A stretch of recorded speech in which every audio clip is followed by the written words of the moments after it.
be correct in stating that until what's earmarked to be Tier 2 has water and sewer, it is essentially Tier 4 until we add the sewer?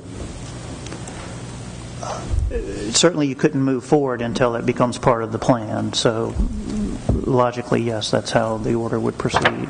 Well, thank you very much. Any other questions? No. I would just like to thank you. Thank you for your presentation. Thanks for the hard work. Appreciate it. Thank you. And so if I understood your recommendation, it's that we take action on this presentation, this recommendation, or that's what you're looking for? Yes. Okay, so commissioners, what's your pleasure? Is there a motion to adopt the tier maps? I would just like to remind everyone that I think we had a motion that was tabled from last week. Do we need to address that, or do we just need to ignore it?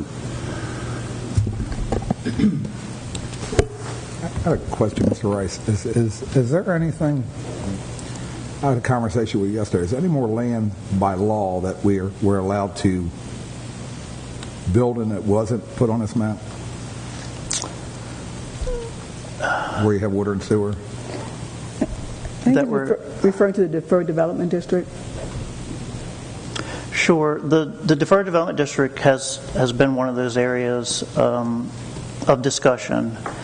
And since the early parts of this process, there's been one train of thought that the Deferred Development District could go one of two ways. Since it is indicated as ultimately planned for sewer service, even if it is further out, one could say that it would be consistent with the septic build to have that area as Tier 2.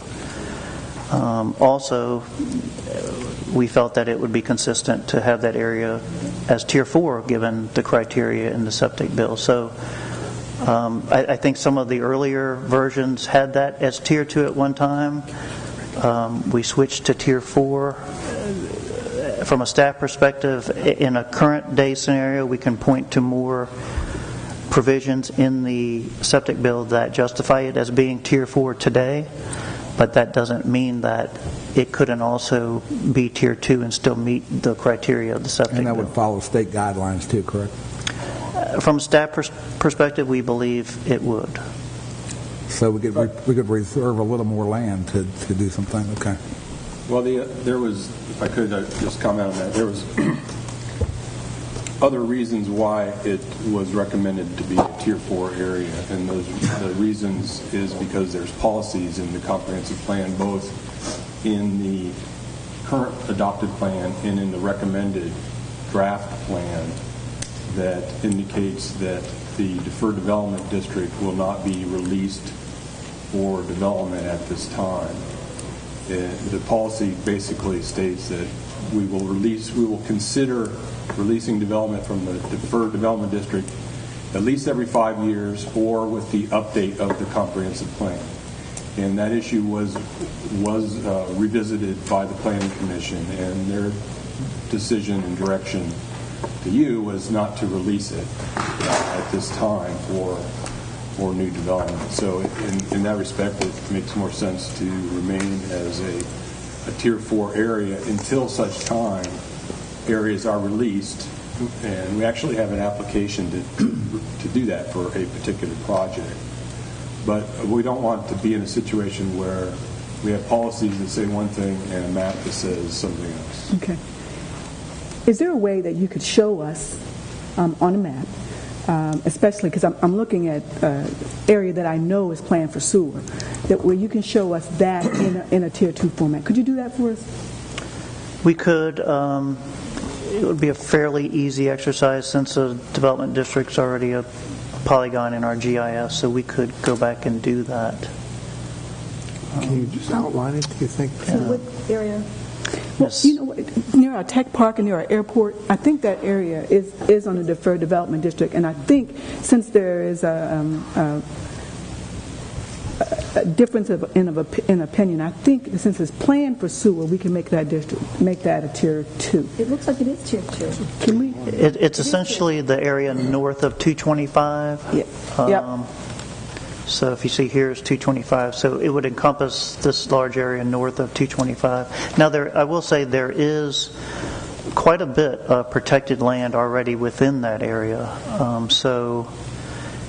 And without knowing closer what the numbers are, but being familiar enough, I'd venture a guess that somewhere close to half of the deferred development district probably is either already protected with a lot of state-owned land. You have Chapman's Forest, you have Myrtle Grove Wildlife Management Area, and a recent acquisition by the state closer to Pomfret. With those areas and the resource protection zone, I'd venture to say you'd be getting close to half of the deferred development district already protected and thus could stay in a Tier 4 status while the rest could be Tier 2. Madam Chair, could I ask staff to change that or to do that? The areas in the development district, the resource protection areas in the development district, just to see a map that looks like that. We could do that, and I probably, if we broke for 10 to 15 minutes, I could probably bring that back. If you would. Sounds great. Thank you. Thank you. Thank you. While they're doing that, are there any other Anything matters? else? So yes, it would be nice to see this, and if we all agree on it, we get the thing done today, if everybody agrees on it. Okay. We're here to tweak it, so let's get it done. Well, anything else you want to see? Any other areas? I still have the procedural question that I threw out there, which hasn't been answered.